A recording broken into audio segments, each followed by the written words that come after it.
L'après-ski, une émission du Nouvelliste avec le soutien de Ski Actu. Retrouvez l'actualité du ski chaque semaine sur Rhône TV, avec le soutien de Bliblablo et Net+. Ski Valley. Raiffeisen, sponsor de Swisski depuis 2005.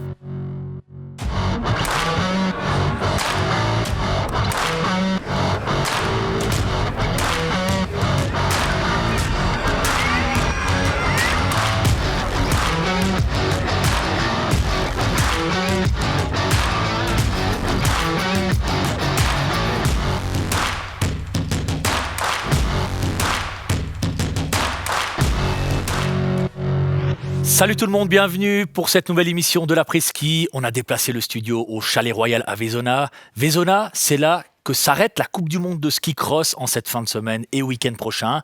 D'ailleurs, dans quelques minutes, on va accueillir Fanny Smith, l'une des plus grandes championnes de la discipline de cette dernière décennie.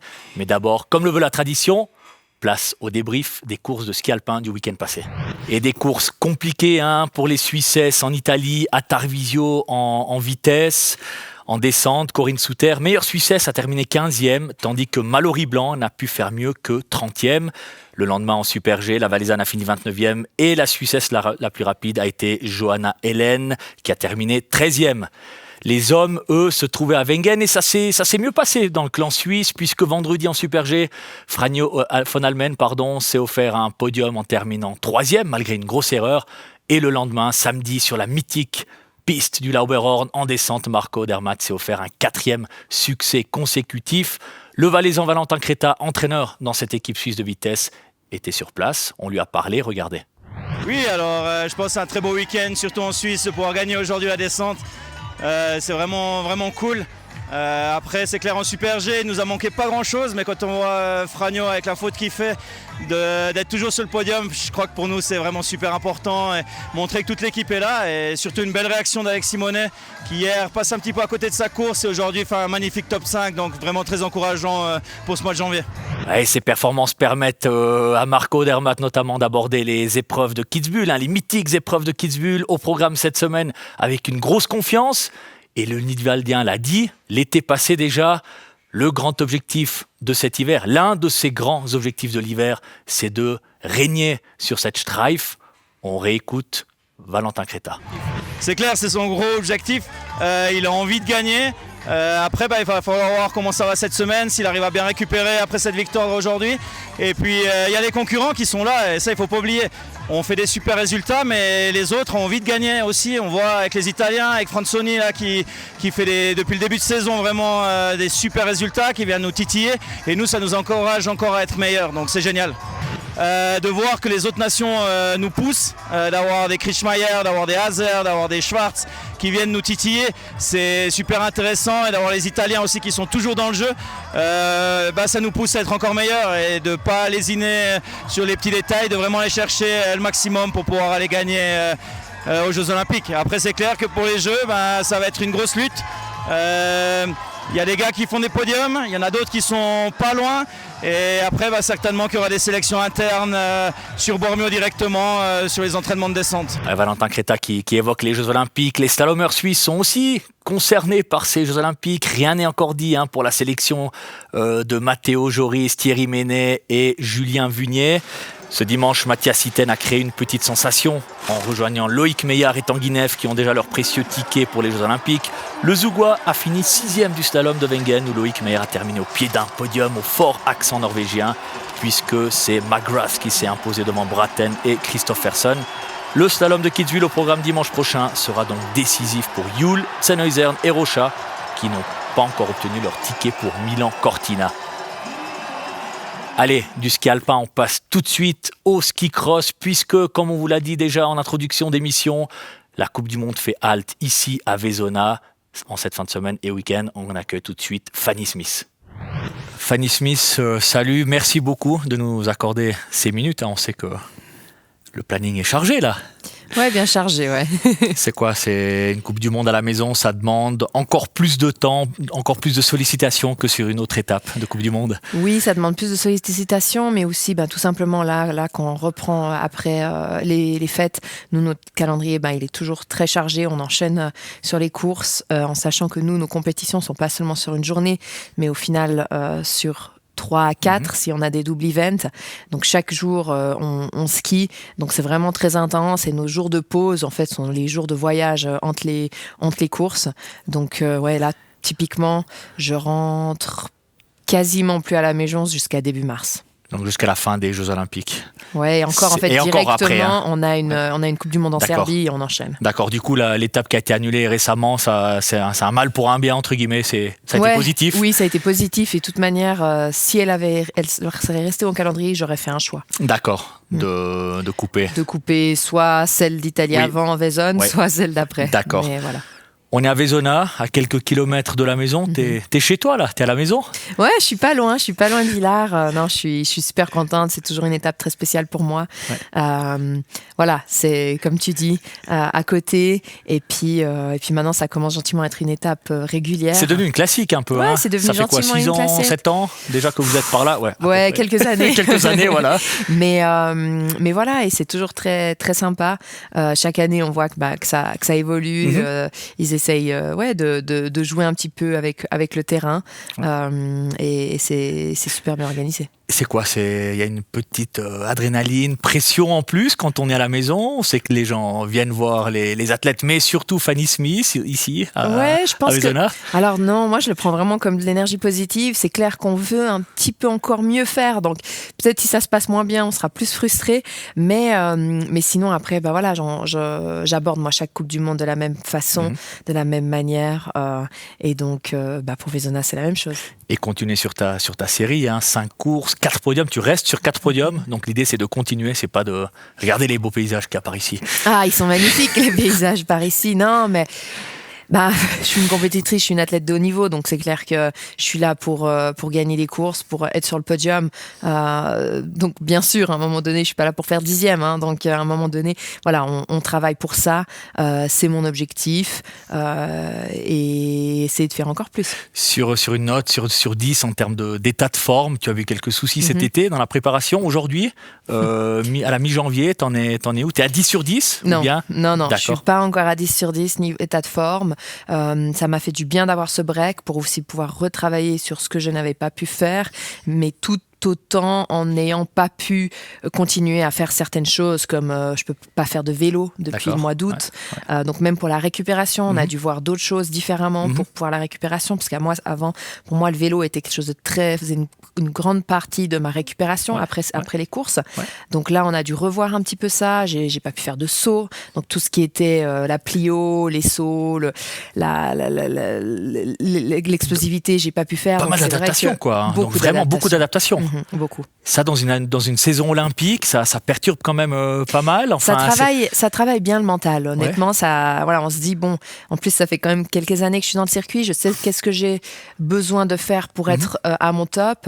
Et là, c'est clair que ça m'a quand même bien travaillé mentalement en me disant, mais comment je vais arriver? Comment je vais faire pour gérer? Je sais qu'il y a énormément de choses que j'ai pas pu faire.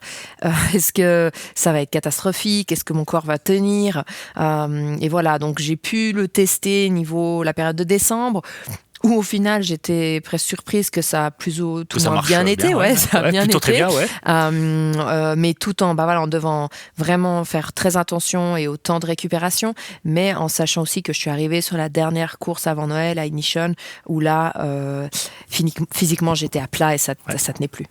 Et surtout que la concurrence, elle est là, elle travaille, et une concurrence qui vient de Suède notamment, c'est ça? Ouais, après comme chaque année, ça fait quelques années que on est là en train de se battre entre nous. C'est clair que Sandra n'est pas non plus, Sandra Nestlund n'est pas non plus une athlète toute jeune et toute nouvelle sur le circuit. Donc on sait comment ça se passe chaque année. Quand on est les athlètes entre Marielle Thompson, Sandra et moi, c'est vrai que voilà, c'est quelque chose où c'est un challenge supplémentaire. C'est une grosse concurrence, mais tu as dit encore récemment dans une interview qu'avec Sandra, de te battre contre elle, c'est sympa, tu apprécies parce que c'est fair play. Qu'est-ce qu'on doit comprendre ? Ça veut dire qu'avec d'autres, c'est pas fair play ? Non, ce que je veux dire, c'est qu'en fait... c'est du beau ski, c'est encore un petit peu dans l'ancienne, pas dire dans ce côté où justement, il faut savoir qu'on est 4 sur une piste. C'est la grosse différence avec le ski alpin, par exemple, pour les gens qui ne connaîtraient pas le ski cross. Oui, exactement. On peut atteindre les 100 km/h, on est sur des sauts, des rollers, on se joue les coudes. Et à un moment donné, quand il y a des athlètes qui ont aussi forts et qu'ont la technique et qui sont là juste en fait dans leur ski, on a moins peur qu'il y ait une erreur ou qu'il y ait une voilà, tout simplement quelque chose qui se passe qui fait que peut-être ça peut nous impacter directement. Donc du côté un peu plus sécure. Et aussi quand je sais quel athlète skie avec un 100% de capacité, ou si elles sont sûres dans leur ski et pas qui ont d'un coup des craintes, et ça on le ressent tout de suite, et ça fait tout de suite un peu peur, même si d'un coup on est derrière, on se dit mais on fait ton ski derrière quelqu'un qui a du coup cette sécurité un peu moins là, on se dit mais qu'est-ce qu'elle va faire ? Et on est toujours toujours en train de réfléchir à quelle stratégie on va faire, que sur certains athlètes, je sais comment elles skient et je me dis bon ok, là je vais faire ça, et il n'y a pas de souci. Tu parles de stratégie, c'est un mot qui est hyper important en ski cross. Il y a vraiment une stratégie de course, surtout quand on a des adversaires à côté de soi. Ouais, on peut prendre un petit peu ça comme la Formule 1 si on veut. Au final, il n'y a pas que l'aspect technique dans notre sport, il y a aussi tout l'aspect stratégie. Et après, comme dans le ski alpin, le matériel, la visualisation et tout ce qui va en plus à côté. Mais c'est vrai que ce côté stratégie est très important, et c'est pour ça que on analyse aussi énormément nos adversaires. Ou comme je disais, quand je suis dans le start, je sais que elle skie avec les bateaux un peu ouverts. Donc si d'un coup je suis derrière, il faut s'adapter. Et donc en fait, je sais toutes mes concurrentes, quels sont leurs points techniques, quelles sont leurs forces, leurs faiblesses et leur type de ski. Leur gestuelle un peu, c'est ça leur façon de skier. Et pour aussi savoir quelle stratégie je vais adopter ou prendre par rapport à ces personnes. On va continuer la discussion, on va pas revenir sur ta carrière, sur ton immense carrière, on va parler des Jeux Olympiques aussi à venir, mais d'abord on va passer une page de pub.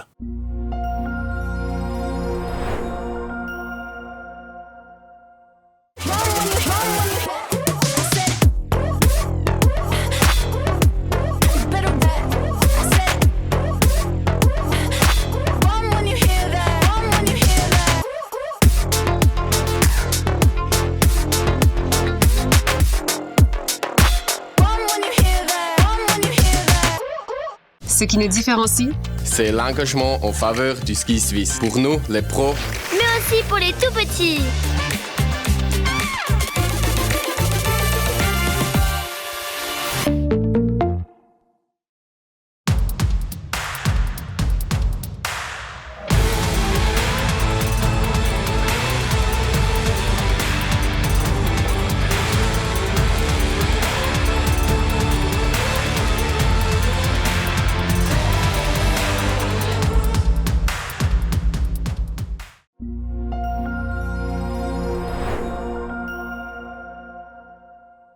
On est de retour ici à Vaisonna avec Fanny Smith, une des plus grandes championnes de ski cross de cette dernière décennie et même au-delà. Fanny, si on regarde ta carrière, j'ai noté les chiffres, parce que les chiffres ils sont impressionnants. 89 podiums en Coupe du Monde, dont 36 victoires, 4 globes de cristal, 8 médailles mondiales, dont 3 titres de championne du monde et 2 médailles de bronze aux Jeux Olympiques. Qu'est-ce que ça te fait quand on sort ces chiffres ? Je me dis que ça valait la peine. Non, c'est vrai que c'est quelque chose où je me suis... Honnêtement, ça n'a jamais été quelque chose... pour moi, un vrai moteur. Mon vrai moteur, ça a été vraiment de donner mon maximum, atteindre mon top et de trouver comment arriver à cette performance et y rester, et surtout sur la durée, parce que c'est ça qui est le plus intéressant. C'est ça, c'est le chemin, tout ce qu'il y a derrière aussi, parce que là, finalement, c'est des chiffres, c'est des résultats.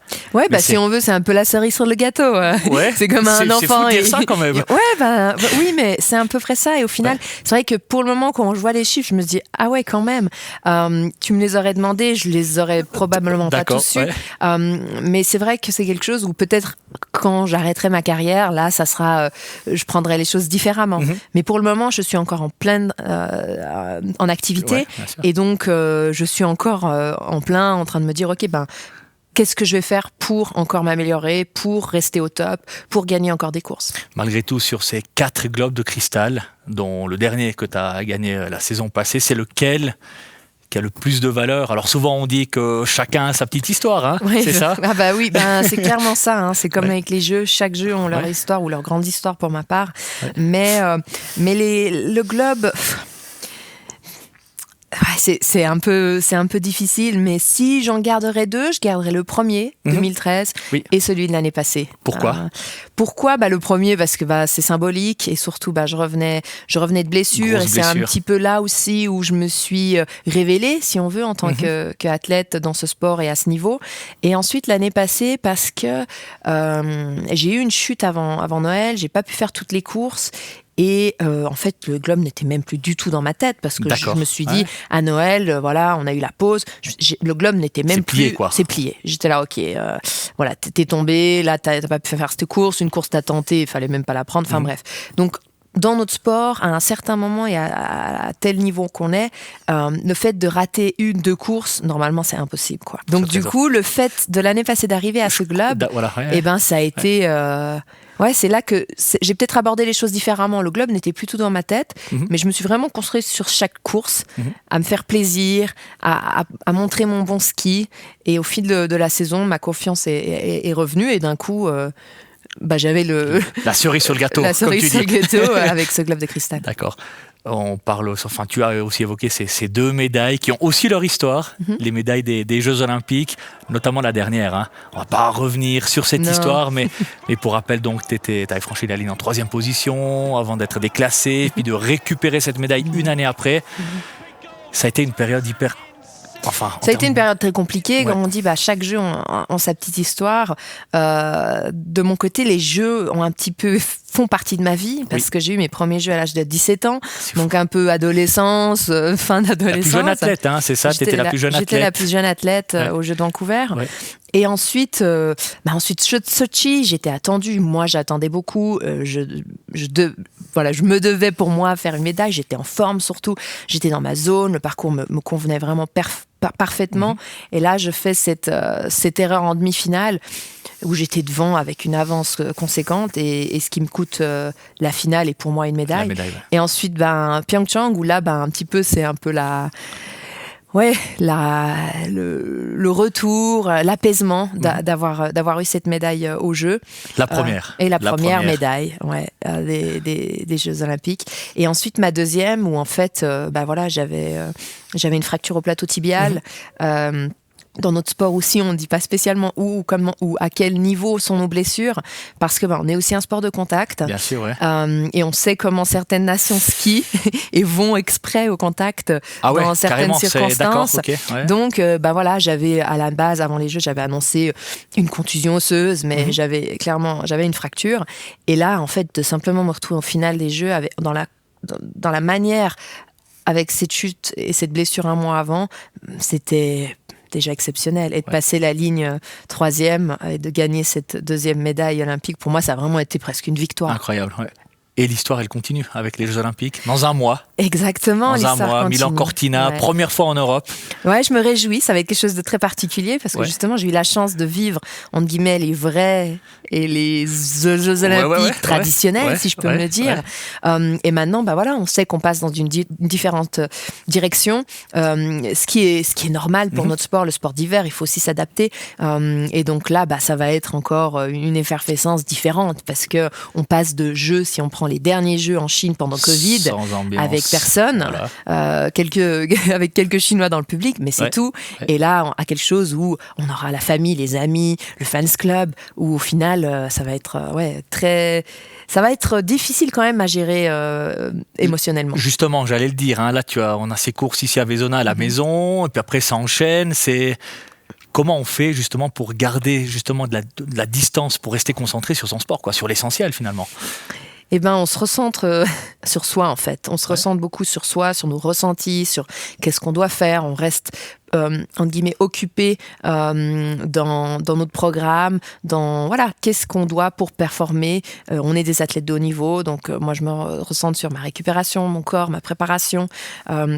Le matériel et vraiment rester un peu dans cette zone-là. 2 médailles de bronze. La prochaine, c'est quoi? La médaille d'or? Ça t'énerve qu'on te parle de cette médaille d'or? Non, ça m'énerve pas parce qu'au final, pour moi, j'arrêterais ma carrière, je serais déjà. Voilà, les chiffres, je serais très contente. Bien sûr. Voilà, c'est quelque chose déjà d'énorme. Déjà d'avoir une médaille au jeu, c'est quelque chose d'exceptionnel. Donc voilà, bien sûr, je comprends la question, mais et puis ça ne change pas que c'est aussi mon objectif. C'est clairement. une source de motivation incroyable. Ouais, c'est une source de motivation incroyable. C'est aussi une pression parce qu'on sent que tout le monde, en fait, a l'impression que si tu fais une autre médaille, et ben il y a personne qui est content. mais en fait, c'est déjà exceptionnel. Donc moi, je me réjouis et de vraiment réussir le challenge va être de réussir vraiment à gérer cette pression à Milan. Justement, c'est ça, la pression, le physique aussi. Un mois, c'est loin et c'est très proche à la fois. C'est à côté. C'est ouais, demain. c'est ça, c'est demain. Voilà, ok, tu le dis toi-même, c'est demain. Ouais. Parce que c'est pas on doit faire en un attention mois. à tout. On doit faire attention à tout, mais en même temps, on peut rien changer. Un mois, c'est tellement court, on peut rien. C'est pas maintenant il va y avoir des révélations niveau préparation physique ou comme ça. C'est histoire de entretenir. Et comme j'ai dit, moi avec mon souci, je dois vraiment surtout travailler sur l'aspect de récupération. Allez, on va remonter quelques années en arrière. 2008, c'est ça, hein, il y a 17 ans, tu as commencé en Coupe du Monde, tu es toujours là, toujours au sommet. C'est quoi la recette magique? Quelle est ta recette pour rester en forme au sommet? Je pense la passion déjà que j'ai pour mon sport, mon métier. Ensuite, le travail, il n'y a pas de miracle. Hein. Et, tu es une acharnée de travail. Ouais, je pense que je suis pas mal dans cette case-là. Non, je suis quelqu'un on m'a laissé cette chance, mes parents m'ont laissé cette chance de passer professionnel à l'âge de 16 ans, de prendre un chemin complètement à part comparé à un chemin d'un ado à cet âge-là. Donc j'étais reconnaissante, mais du coup je savais que il fallait que je m'investisse à 100% dans ce que je faisais, et ça a été pour moi important dès le début de vraiment avec cette chance qu'ils m'ont donnée de donner mon 100% et de travailler dur pour y arriver, et dans tous les aspects d'une carrière. Et maintenant, ça a été pour moi dès le début l'aspect santé physique très important. Ouais. Et je pense que c'est ça qui fait que je suis encore là aujourd'hui. D'accord, mais au bout d'un moment, je me dis, est-ce qu'il n'y a pas une forme de lassitude des fois on a envie de... c'est un métier comme les autres. Ouais, bien sûr. C'est un métier comme les autres. Au final, il y a énormément de répétitions. Ouais. Et c'est pour ça que le fait que je suis quelqu'un à vraiment aller toujours dans à la recherche de la performance, dans tout ce qui est l'aspect d'une carrière professionnelle, donc dans le matériel, dans la préparation physique, dans la préparation mentale, en fait tout ce que je dois aller chercher pour chercher mon top m'intéresse énormément, et c'est pour ça que j'hésite pas à faire des changements quand il faut, même quand c'est à des moments où d'autres disent mais pourquoi tu fais ça maintenant? T'es là, t'es au sommet quoi. Ouais, c'est changer? Ça. Typiquement avant les Jeux Olympiques de Pyeongchang, l'été donc 2017, je décide d'arrêter avec ma structure privée, donc avec qui j'étais pendant 9 ans, où quand même j'avais bien fait des bons résultats, pour changer d'entraîneur, avoir un serviceman avec Swisski et rentrer dans la structure Swisski. Ça peut paraître surprenant, justement. Même Swisski eux-mêmes, quand j'ai eu ces conversations, il m'a dit mais non Fanny, pourquoi tu fais ça? Il me dit mais on peut trouver une autre solution. Et j'ai dit non, moi maintenant. Du coup, pourquoi? Parce que justement, il y avait cette lassitude, et surtout, en fait, j'avais appris tout ce Guillaume, en guillemets, m'avait appris tout ce qu'il avait à m'apprendre. Et j'avais besoin de changement. Guillaume Nantermo, qui a été pendant 9 ans mon entraîneur privé, avec qui, aussi grâce à lui, j'ai éclos aussi rapidement dans ce haut niveau. Donc j'en suis reconnaissante, mais à un moment donné, dans une carrière, il y a besoin de changement. La préparation physique, c'est la même chose. J'ai changé il y a 4 ans, après 13 ans avec les mêmes préparateurs physiques. Et les skis aussi. Et les skis aussi. Les skis, c'était un aspect plutôt mental, parce que justement, avec ce qui s'est passé au jeu, pour moi, ça a été très compliqué. Parce que ça a été très compliqué mentalement à la suite de ça.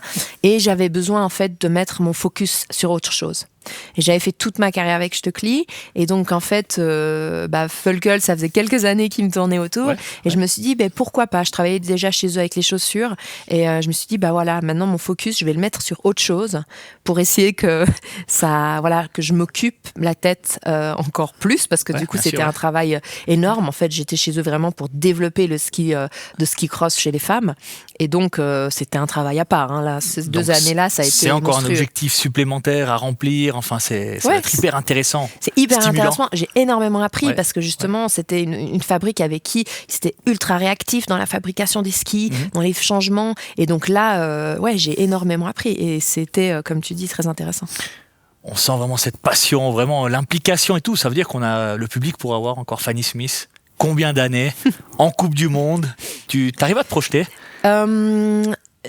J'ai un peu mon mindset, c'est que je pense, pour moi, pour pouvoir performer aujourd'hui et d'être encore là où je suis, je dois rester dans le moment présent. D'accord. Donc, je ne me dis pas, OK, à la fin de cette année, j'arrête. Parce que pour moi, après, ma tête va être ailleurs, va être, tout simplement avoir un autre focus. Et dans notre sport, qui est quand même un sport à risque, je pense que c'est difficile. En tout cas, pour moi, c'est pas possible d'avoir cette réflexion. C'est hyper important de rester vraiment concentré sur le moment présent. Exactement. On voit souvent des fois que il y a des blessures en dernière de saison ou des choses comme ça. Et c'est vrai que, pour moi, je pense que c'est comme j'avais un entraîneur quand j'étais jeune. Il disait, tu dirais jamais que c'est ta dernière manche de piste, tu vois. Okay, tu dis pas, non, c'est ton avant-dernière, mais tu dis jamais c'est la dernière. Qui te suit déjà. Et je pense qu'au final, j'y ai pris aussi dessus. Ouais. Mais je pense que cet aspect qui est vraiment important d'être à 100% dans ce qu'on fait, c'est très important. Sans laisser des portes ouvertes avec mes partenaires, en ouvrant des relations sur le long terme et en sachant que potentiellement je me verrais aussi travailler plus tard avec eux ou comme ça. Justement, tu as déjà des perspectives comme ça? Tu as envie de rester dans le milieu? J'ouvre des portes dans le milieu, à voir, mais surtout, je sais que je suis quelqu'un qui aime la montagne, l'extérieur, et pourquoi pas aussi après partager aussi tout ce que j'ai acquis durant cette carrière de sportif de haut niveau. D'accord. Qu'est-ce que tu fais quand tu fais pas du ski cross? C'est quoi tes passions? Skier. Quand c'est l'hiver, j'aime encore skier. J'aime skier pour moi, skier avec les amis. Et ensuite, ça paraît, je pense comme beaucoup d'athlètes, ils le disent, c'est passer du temps simplement avec la famille et les amis. Parce que, au final, durant l'année, on est quand même beaucoup sur la route. On n'est pas beaucoup là. Et donc voilà. Après, c'est une vie normale, comme tout le monde. Et finalement, si tu te retournes sur ta carrière jusqu'à aujourd'hui, le moment que tu garderais, si tu devais raconter un seul moment à quelqu'un, aller dans un chalet, au coin du feu. C'est dur. C'est très dur parce que c'est pas que j'ai eu une médaille ou un podium. Alors c'est ça, voilà. Donc c'est un peu compliqué, mais je pense que au final, peut-être qui reste quand même mon premier podium de Coupe du Monde, une deuxième place à Lake Placid. Je me rappelle encore le parcours, même si ça va faire je ne sais combien d'années. Ça, ce qui a fait que j'ai été sélectionnée pour les Jeux en 2010. J'avais fait un dépassement sur une double entre deux athlètes en l'air. J'y étais super fière. C'était quelque chose. Et je pense que c'est ça aussi qui m'a dit, en fait, c'est possible. Ouais. Et c'est ce qui t'a guidé. Et ce qui m'a fait jusqu'à ici, exactement. Fanny Smith, merci beaucoup de nous avoir accordé ces minutes. On te souhaite le meilleur pour Vaisonna et pour la suite, pour les Jeux Olympiques aussi. Merci. Et quant à nous, on se retrouve la semaine prochaine. Nouvelle invitée. Restez avec nous. On est fidèle au poste. Allez, bonne soirée. Ciao, ciao.